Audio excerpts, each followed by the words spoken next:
Namaste. Welcome to Master Yourself Academy's YouTube channel. This is Narmada Rao, psychologist and an NLP trainer. Today we're going to talk about fear and how to overcome it. A very simple, quick tip for you. How many of you have fears that you would like to overcome? How many of you have fears that you wish you never had? How many of you have a fear of something that you totally wish to conquer? Well, this video is just for that. A lot of times what happens is when we have a fear of something, let's say I have a fear of public speaking, or let's say I have a fear of water, what I usually tend to do, what any of us usually tend to do, is we accept the fear and we start thinking about the fear. And that's what makes us feel even more fearful about it. So for example, if someone is afraid of public speaking, and if you're focusing a lot more on that fear, oh my God, I'm afraid of public speaking. Why? Oh, I'm going to make a fool of myself. I feel I might not speak well. I feel people laugh. So we have a lot of rich vocabulary and a rich visual of what might go wrong and how bad it will be if it goes wrong. So what we're doing in essence is we're thinking about the fear a lot. And the more you think about the fear, obviously the more fearful you're going to be. So what's the opposite of that? How do you overcome this? So next time, if you're fearful about something, think through the fear, don't think about it. What I mean by that is, if let's say you have a fear of public speaking, you have a fear of speaking in groups, the simple thing you can do, instead of focusing on the fear, think through it. Think about what is the worst thing that can happen if you land up speaking in this group. The worst thing could be that people will laugh at you. And so then, and don't stop there. The trick is to continue this thing. So, okay, the first step, people will laugh at you. Second thing, what will happen? I'll make a fool of myself. And then what happens? I'll be embarrassed. And then I'll feel bad about it. How long will you feel bad? Somebody told me I'll feel bad for the rest of my life. I'm like, really? Have you ever felt any emotion constantly for the rest of your life, or for all through the life that you've lived so far? The answer to that always is a no. None of us have the capacity to hold on to any emotion beyond a point in time. We all tend to get used to it. Imagine, the biggest thing in life is death. If we are able to overcome that death itself, the death of a near dear one, and if we're able to live our life again, then these fears are much smaller compared to that.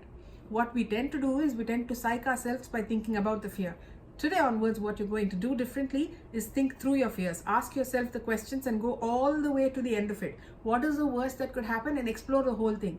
And usually what you'd realize when you go to the last part, after you finish the first 3 to 4 questions of, okay, I think about public speaking, I'm afraid of it. What will happen? I'll make a fool of myself. People will laugh about it. And then what will happen? I'll lose confidence. And then what will happen? I'll not be wanting to speak again.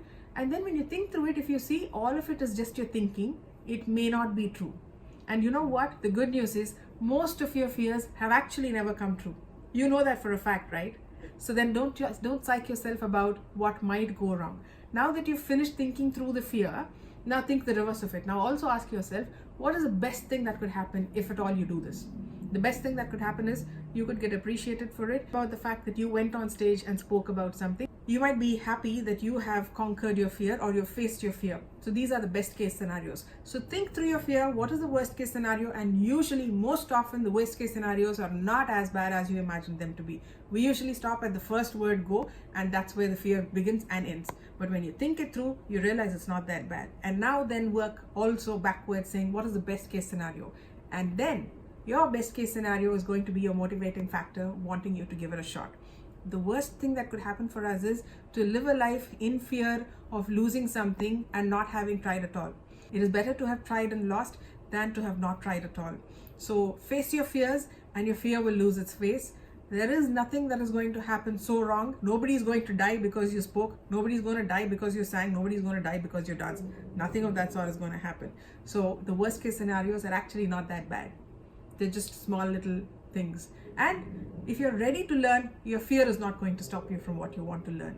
And your fear is not going to stop you from what you want to do. So if you're ready to learn, fear is out of the window. And the ones who have succeeded in life are not the ones who did not have fear. They are the ones who probably had fear, but had the courage to look beyond the fear and look for the purpose.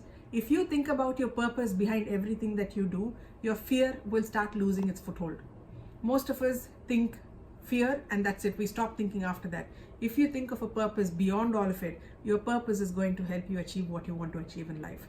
So cheers to all of that. All the very best. Try this out. And if you like this video, hit like, and subscribe to our YouTube channel. And if you have any questions, please feel free to reach out to us at www.masteryourself.in. God bless and have a great day ahead.